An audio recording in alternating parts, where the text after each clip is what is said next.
Est-ce que vous avez senti des pressions de l'entourage ou bien de la famille? Ma mère, elle était plutôt soulagée parce qu'enfin, elle allait avoir un gendre. Les hommes chinois, ils sont très drôles parce que des fois, ils se permettent de dire à mon mari, genre, eh, bien joué.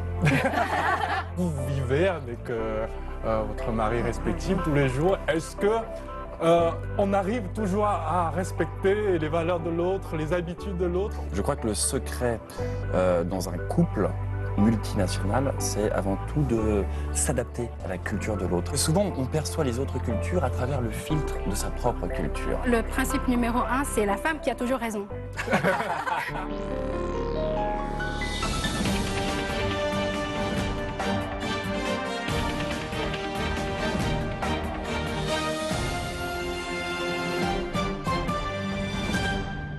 Bonjour, ravi de Bonjour. vous retrouver dans ce nouveau numéro de Parlons-en. Avec le beau temps qui arrive, nous avons envie dans ce numéro de Parlons-en de nous intéresser aux histoires d'amour et en particulier ces histoires d'amour chez les couples mixtes. C'est donc notre thème aujourd'hui, le mariage mixte et le couple mixte. Et nous avons 3 témoignages de couples mixtes pour partager leur expérience. Bonjour, bienvenue. Bonjour. Elsa Sureux, notre présentatrice du journal CCTV français. Rui, professeur à l'Université des langues étrangères numéro 2 de Beijing. Bonjour. Bonjour. Yves, aussi notre collègue présentateur du journal CCTV français. Bonjour. Bonjour. Alors, on va parler de mariage mixte. D'abord, le couple mixte, c'est d'abord un couple qui s'aime. Donc, c'est l'amour qui vous a unis. Est-ce que vous pouvez nous raconter un peu votre histoire d'amour? Comment vous êtes rencontrés? Est-ce que déjà, pour commencer, vous êtes tous mariés? Déjà, parce qu'on parle de mariage mixte, vous êtes Exactement. mariés? Et Moi, vous- je suis mariée. Non, Je suis fiancé. fiancés. Donc, Bien sur sûr. le, pareil, sur le c'est point pareil. d'être marié. On va essayer de lui faire peur. Voilà, on va voir dans 30 minutes si Alors, vous on va avez commencer toujours... par votre histoire. Bah pourquoi pas. Moi c'est une histoire somme toute très banale. On s'est rencontrés dans le cadre d'un anniversaire et en fait je venais de me séparer d'une jeune fille. Donc j'étais célibataire, comme disent les Chinois, je crois c'est Dan Shen Go, n'est-ce pas? Et pour le coup, donc au cours d'une soirée, j'ai eu la chance de rencontrer ma copine. Et ce n'a pas été la grande histoire d'amour directement. Ça a commencé par une amitié très simple. Et avec le temps, des sentiments se sont développés et on a fini par se mettre ensemble. Et ça fait à peu près maintenant 5 ans et demi qu'on est ensemble. Donc votre fiancée est une chinoise. Et chinoise originaire de la région de la province du Jiangsu, Nanjing. Oui. Et parmi vous, il n'y a pas une histoire de un coup de foudre? Moi. Ah, pardon, Oui, moi, c'était total coup de foudre. C'était une journée où je ne travaillais pas, j'étais de congé. C'était en semaine et j'étais dans un café en train de réviser des cours de coréen. Et parce que j'avais un cours de coréen juste après, et je révisais, et là, dans ce café, j'ai aperçu un garçon qui est venu comme ça, et j'ai fait... Hop, voilà, le monde s'est arrêté, je ne savais plus ce que j'étais en train de faire, et j'avais juste la bouche qui pendait bêtement comme ça. Et comme un fait exprès, il est venu s'asseoir à proximité de là où je me trouvais. Et on n'arrêtait pas de se regarder, mais très, très timidement, comme ça. Moi, j'étais toute rouge, lui aussi, c'était un peu... Et comme j'étais très pressée par le temps, parce que je devais me rendre à mon cours le plus vite possible, je me suis dit, est-ce que j'y vais, est-ce que j'y vais pas, est-ce que je lui parle, est-ce que je lui parle pas. Du coup, j'ai trouvé une solution un petit peu... une solution un peu facile, c'est-à-dire que j'ai écrit mon prénom et mon numéro de téléphone sur un petit papier. Je me suis levée, je l'ai jeté sur sa table et je suis partie presque en courant. Parce que je voulais pas voir sa réaction, je voulais pas voir une tête toute surprise ou quoi que ce soit. Et 5 minutes après, j'ai eu un message sur mon téléphone dans un anglais parfait. Et il me disait qu'il était ravi d'avoir reçu mon petit mot et est-ce que j'étais libre à dîner le soir même. Et j'ai dit, bien sûr. Ce Et petit Rui moment. aussi, vous avez rencontré votre mari aussi en Chine? En France, à Paris. Comment? Dans un c'était- café. Non, ça c'est bien sûr. Non, une amie commune. On s'est fait connaissance, mais je crois que sincèrement, c'est lui qui a eu le coup de foudre. Moi, je n'étais pas au courant. Et donc, il m'a invité à aller au cinéma, etc. Et au bout d'un moment, je me suis rendu compte. Et voilà, de mon côté, c'est venu petit à petit. C'était un petit fleuve très doux. Quelle Très long. stratégie est-il utilisé? Sa patience, sa persévérance et sa douceur. Est-ce qu'avant de rencontrer votre moitié, vous aviez déjà une préférence, par exemple, pour Asiatique. les Asiatiques, ou c'était complètement inattendu peut-être que Non, moi vous j'avais n'avez déjà, jamais pensé à j'avais sortir déjà avec, fréquenté des Chinois avant lui, Oui. donc je connaissais entre guillemets un peu. En arrivant en Chine, bon, ça fait 5 ans que je suis en Chine. À la première année, j'étais une sorte d'étudiante en fait, et quand je suis arrivée en Chine la première fois, je m'intéressais pas du tout aux Asiatiques, mais pas du tout. Quand je dis pas du tout, c'est pas du tout. Et un jour, j'ai vu un homme très très beau dans le bus, un Chinois très beau. J'ai dit, finalement, il y a du potentiel. Et je me suis aperçue qu'en fait, maintenant, je n'aime plus que les Asiatiques. Voilà, je regarde plus les hommes blancs, désolée. Eh bien, je m'en vais. Voilà, et du coup, voilà, j'ai commencé à fréquenter des Chinois. Et je me suis aperçue qu'ils avaient non seulement un grand potentiel, mais que c'était aussi des hommes très charmants dans leur manière d'être. Voilà. Est-ce que c'est très courant parce que j'ai l'impression que nous voyons beaucoup plus les femmes asiatiques avec Les étrangers que que dans des- l'autre sens. Oui, ça c'est vrai. D'ailleurs, quand on voit un couple comme nous, c'est-à-dire fille étrangère Il y a un et homme étonnement chinois, on fait de la part. regarde, ils sont comme nous. Ah, aujourd'hui j'en ai vu un, aujourd'hui j'en ai vu deux. Il y a un étonnement, je sais qu'il y a... Alors, il va y avoir de plus en plus de couples comme le mien, c'est sûr, puisque maintenant avec la vague, surtout, bon, c'est surtout les séries coréennes, etc., qui débarquent en Europe et qui font un ravage. Il y a beaucoup de jeunes filles françaises maintenant qui fantasment complètement sur les hommes asiatiques. Donc moi je trouve ça très bien.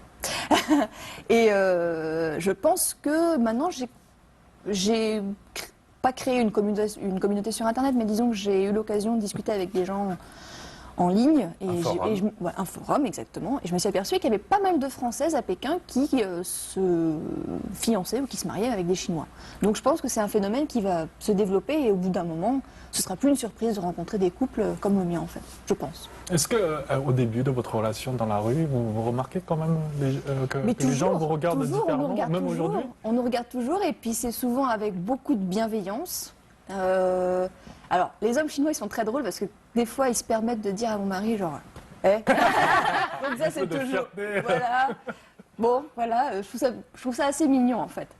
Même quand on va, je ne sais pas si c'est pareil pour vous, quand on va dans des restaurants ou des choses comme ça, souvent les serveurs sont plus bienveillants à notre égard. Ils vont être peut-être plus gentils. Et puis j'ai souvent le droit à des compliments. Vous êtes très jolie, machin. Vous êtes un beau couple. Vous aurez des beaux enfants.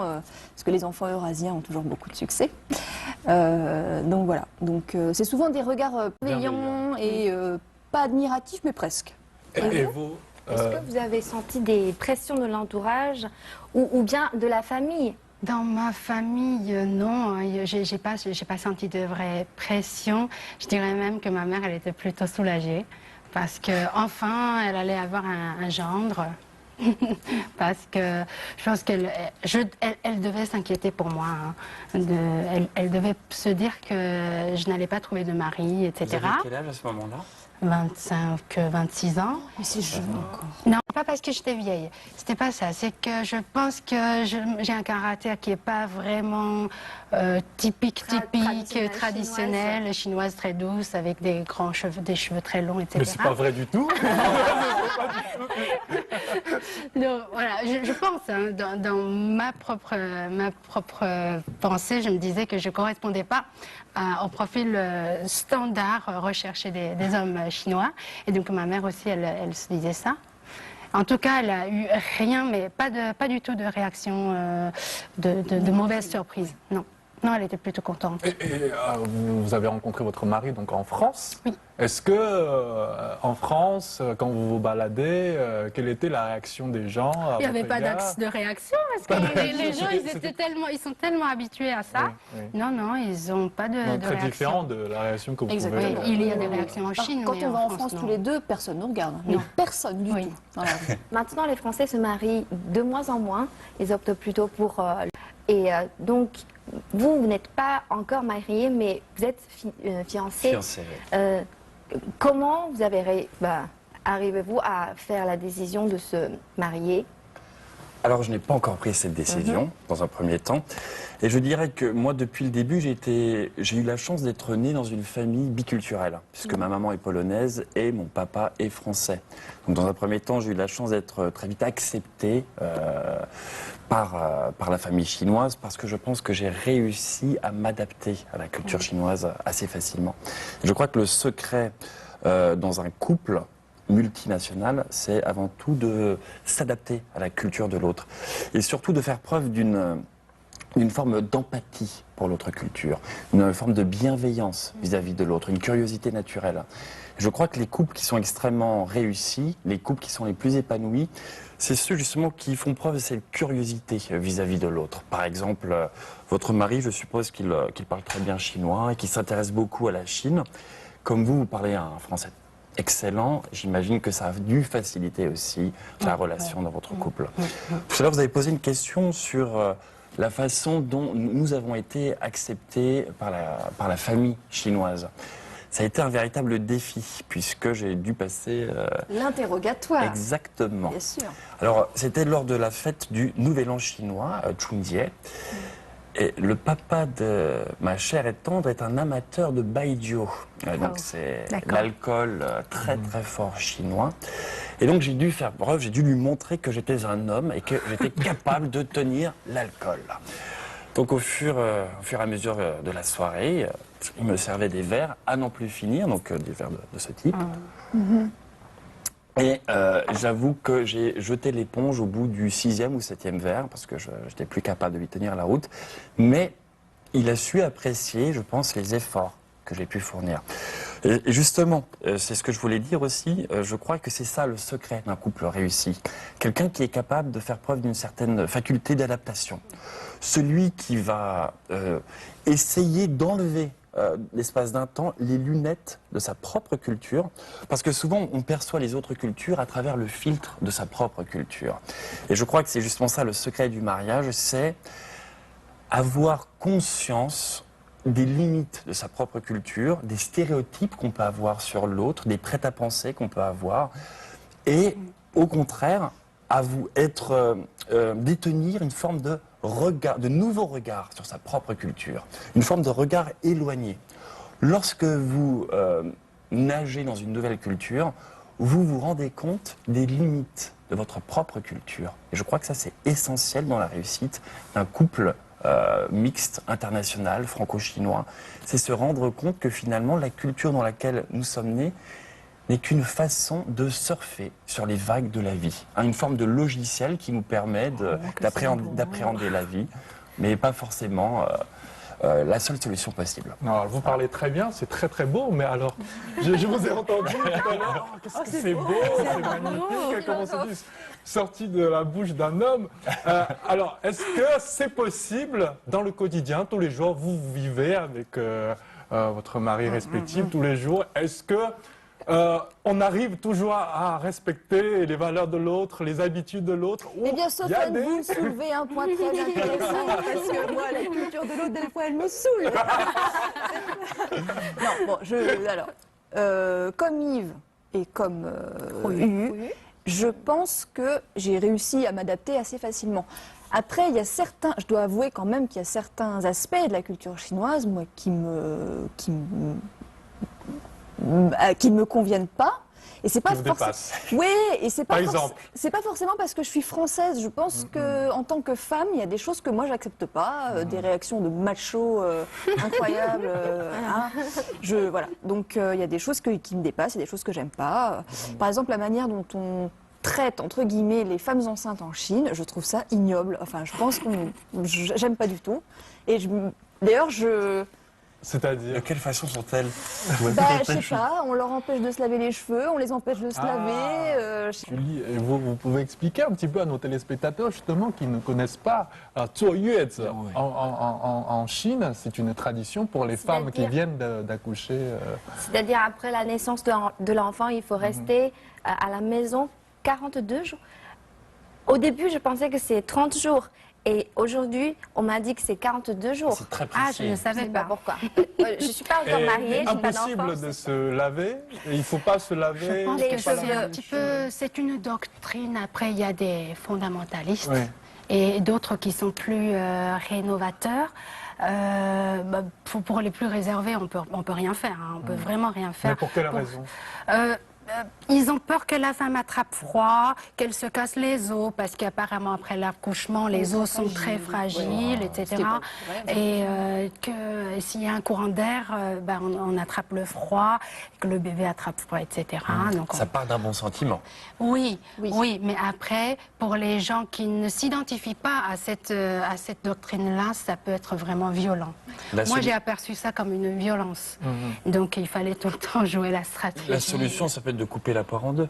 Faire un petit peu des concessions, faire la moitié de Huez, n'est-ce pas? Ne faire que la moitié du temps, pourquoi pas? Ça Oui, peut mais être après, j'ai possible renvoyé aussi. mes parents. Moi, j'ai renvoyé mes parents, c'était bon. Mais après, il y a toujours les voisins, de bon cœur. Et vous dites qu'à ce niveau-là, vous n'êtes pas très chinoise dans cette habitude, mais alors dans la vie avec votre mari français, est-ce qu'il y a des choses aussi chez le français qui vous dérangent? Il y a deux choses. Il y a quand même deux choses qui sont très difficiles pour moi de m'adapter. Un, c'est son côté rationnel. S'il y a une dispute, à qui la faute, qui a fait la faute, on va expliquer les faits et voilà. Mais pour moi, il y a un élément culturel qui va attendre de sa part des gestes où il essaie de se faire pardonner même si c'est pas de sa faute. Parce que le principe numéro 1, c'est la femme qui a toujours raison. À Pour ce moi, c'est niveau-là, ça. vous êtes bien chinoise. Oui, mais j'attends 1 heure, 2 heures, ça vient pas, et après je me dis bon je laisse tomber, je suis nulle. Mais ça, Je vais essayer de m'adapter. Plus qu'une différence entre français et chinois, je dirais que c'est la différence entre hommes et femmes. Exactement, j'ai l'impression. je sais pas si c'est la différence entre différentes cultures ou hommes-femmes. Exactement. En fait, moi, avec mon mari, plus que effectivement, c'est un peu comme vous, plus que français et chinois, c'est vraiment entre hommes et femmes. Les gros clashs, je dirais. Plutôt des problèmes de couple classiques, plutôt que oh, t'es chinois, t'as fait ça, moi je suis française, je fais comme ça. Non, c'est pas vraiment comme ça en fait. Ce qui n'est pas si traditionnel que ça, malgré tout. Ouais, moi, je pense qu'on arrive à une période où justement les traditions sont moins prégnantes, elles ont moins d'importance. En fait, en Chine, pour un couple, l'achat d'un appartement est peut-être une condition de base pour le mariage. Yves, est-ce que c'est obligatoire? En fait, je le savais avant même de m'engager avec une chinoise, je connaissais les règles du jeu. C'est vrai que le système éducatif chinois, il donne beaucoup de pression aux enfants, mais en même temps, faire travailler, c'est quand même bien. Je souhaiterais que mes enfants, dès le plus jeune âge, aillent dans une école chinoise. Pouvez-vous résumer en quelques mots les conseils pour un mariage mixte? Ne pas se laisser influencer par le regard des autres. Dans un couple, que ce soit un couple mixte ou pas, rien n'est donné. Rien n'est donné. Il faut travailler. Vraiment, un couple, ça se travaille. Je pense que ça, c'est le plus important, faire des efforts.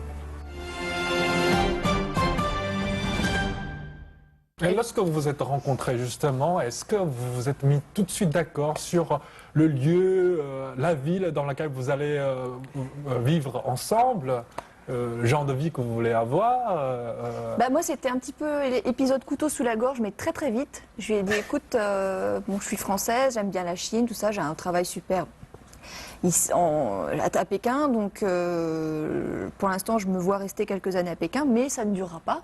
Donc si tu sens que tu ne pourras pas partir de ton pays ou que tu auras besoin de rester en Chine indéfiniment, je pense que je ne suis pas la bonne personne pour toi, donc autant pas se faire souffrir dès le début, donc c'est pas Très direct alors. Ah oui, Direct. j'étais oui. très direct, et il a fait « Ah non, non, pas de problème, de toute façon, si je suis avec une Française, j'accepte d'aller en France, et puis alors, maintenant, il n'arrête pas de me dire qu'il voudrait bien aller en France plus vite que moi, j'aurais envie d'y aller, donc... Donc voilà, et il adore mon pays, il adore mes parents, il adore ma ville natale. Mais je sens que ce sera un Français bien intégré. D'autant plus que lui, par contre, songe à prendre la nationalité française dès qu'il en aura le droit. D'accord. Et la communication avec vos parents? Oh, nickel, pas de problème, il s'adore, ma mère l'adore. D'ailleurs, je la soupçonne de l'aimer plus que moi, des fois. Non, mais elle lui passe tous ses caprices, c'est génial, il s'adore, enfin bon. En fait, en Chine, pour un couple, l'achat d'un appartement est peut-être une condition de base pour le mariage. Yves, est-ce que c'est obligatoire pour toi? Oui, alors il faut d'abord un appartement, une voiture avant de passer au mariage. Et un bon salaire. Je réunis presque ces conditions-là, mais je dirais que nous, on a acheté un appartement, mais pas à Pékin. On a acheté à Pékin dans sa ville natale, Nanjing, et c'était plus en fait une méthode d'investissement. Je dirais oui pour la belle famille, l'appartement c'était important, mais maintenant ils ont vu qu'on était capable d'en acheter, donc les choses sont Le contrat est acceptées. rempli. Le contrat est rempli, donc je suis bien accepté par la belle famille. Mais vous sentiez qu'il y avait quand même cette attente-là du côté de la belle famille? En fait, je le savais avant même de m'engager avec une Chinoise, je connaissais les règles du jeu. Je savais qu'en Les règles du jeu. Ah là. Non, mais on ne se En France, on a coutume, on a tendance à, lorsqu'on invite une femme au restaurant, c'est vrai qu'on va peut-être partager, ça peut arriver, moi je ne le fais pas, mais certains de mes amis français vont partager l'addition. En Chine, je ne l'ai jamais fait, je paye toujours. Parce que c'est un peu... En chinois, vous dites aussi toujours, il faut s'adapter à l'autre culture, hein, je suis en Suessou, voilà. Et c'est ce que je me suis efforcé de faire ici, du mieux possible. Il ne me reste plus qu'à me marier pour devenir définitivement complètement chinois. Moi, je dirais qu'en Chine, les enfants, puisque c'est des petits empereurs, n'est-ce pas, ils ont une importance capitale dans la famille des Chinois. Donc lorsqu'on se marie en Chine, lorsqu'on décide de s'engager avec un Chinois ou une Chinoise, on s'engage véritablement avec le joyau de la famille, le trésor, le diamant, appelé Xiaopapper, n'est-ce pas? Donc je dirais que c'est vrai, la pression peut être très très forte pour un étranger. Alors, où on l'accepte ou on ne l'accepte pas. Mais du coup, sachant cet état de fait, je me suis dit, je vais devoir faire beaucoup de concessions. Mais par amour pour ma copine, pour ma fiancée, je vais accepter de faire ces concessions-là, même si c'est des choix qui nous engagent, et qui nous engagent aussi avec l'ensemble de sa famille. On sait tous que l'éducation traditionnelle chinoise, c'est quand même une éducation très sévère, stricte. Les enfants sont très cadrés dès leur petite enfance à suivre des cours, à toujours avoir 10 000 activités. Donc, être les meilleurs en classe. Oui, il faut toujours être les meilleurs.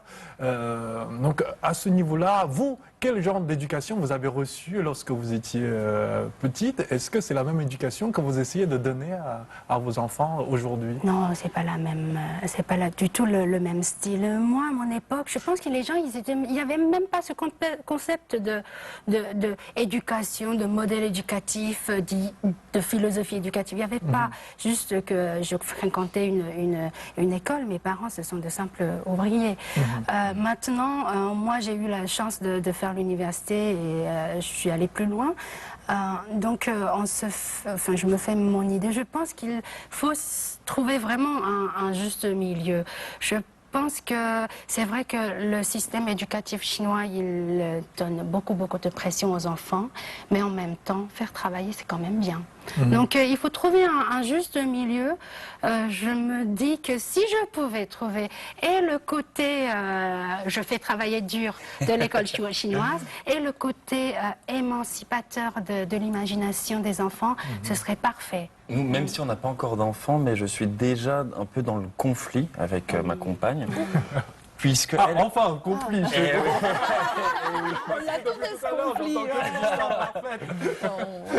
Parce que justement, moi, je souhaiterais donner à mes enfants une éducation chinoise.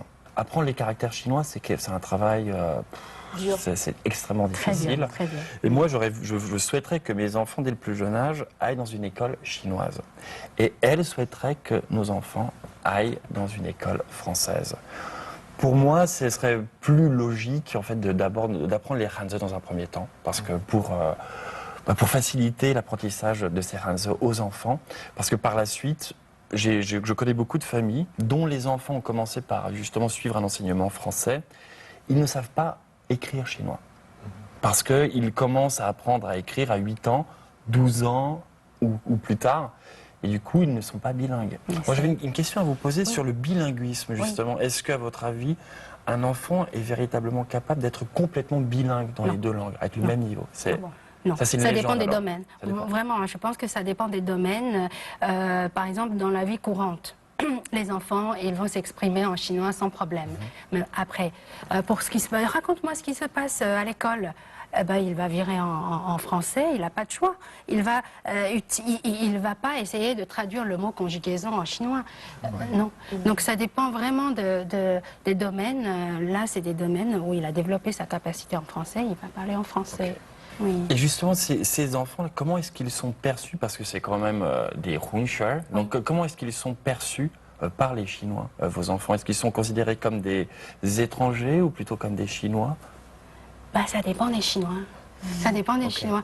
Avec mes amis qui ont tous des contacts avec l'étranger et ce sont juste des enfants normaux comme tout le monde, ils ont une caractéristique, c'est qu'ils sont biculturels, ce sont des bêtises. Mais après, ce qui est très drôle, c'est qu'en Chine, dans un marché chinois, ils vont être considérés comme des étrangers. Mais quand on va en France, on se dit « Ah, les Chinois, ils arrivent !»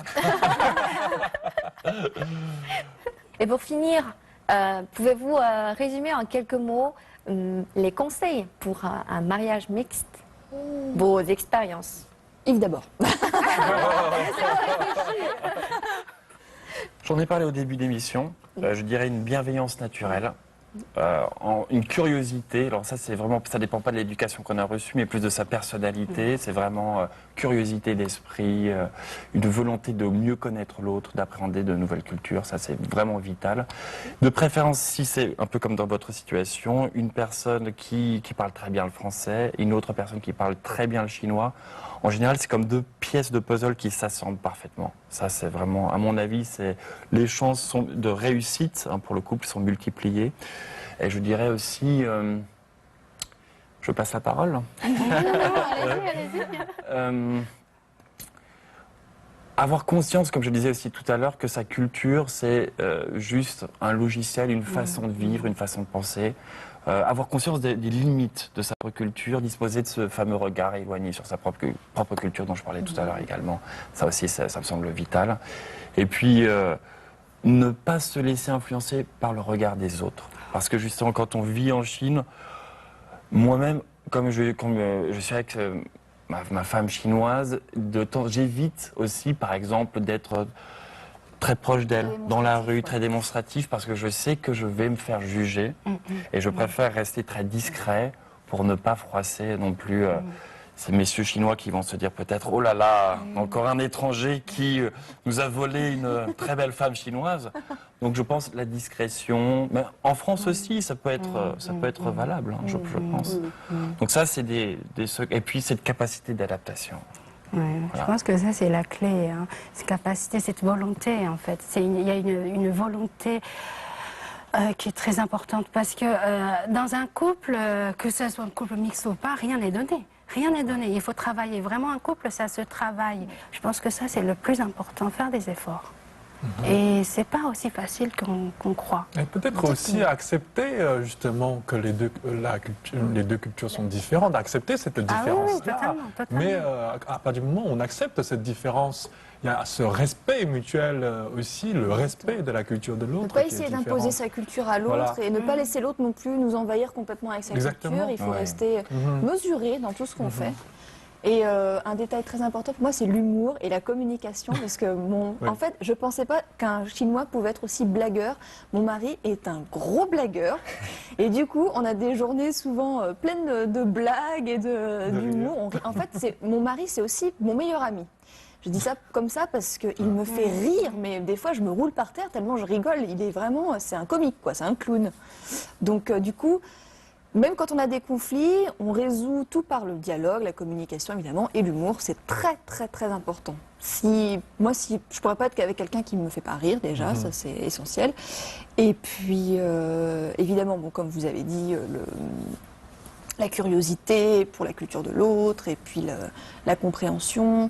Mais effectivement, comme vous avez dit, Stéphane, faut pas non plus se laisser manger par les regards des autres et par la belle famille. Et parfois, il faut aussi rester un petit peu soi-même aussi, parce que sinon, je ne vais pas non plus me convertir à devenir une chinoise ou quoi que ce soit. Non, pas du tout. C'est pas le but recherché. C'est peut-être justement en étant vous-même et en étant aimé, parce que... Voilà, que c'est le charme à opérer. Que cette relation va perdurer. Exactement.